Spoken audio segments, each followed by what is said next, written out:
இது அம்மனோட நைவேத்தியம், பிரசாதம் இல்ல. உனக்கு தரக்கூடாது. நீ ஊருக்கு புதுசு போல் இருக்கு, கன்னத்தில் போட்டுக்கமா.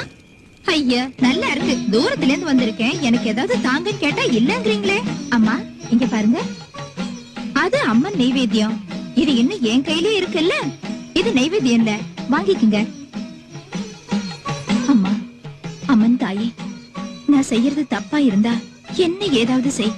இந்த ஊர் ஜனங்க சாவும் மகமாயினாலதான்னு சொல்லாதபடி எல்லாரையும் ஆதரிச்சு காப்பாத்து தாயே. இத வாங்கிக்கங்கம்மா. வாங்கிக்கங்க.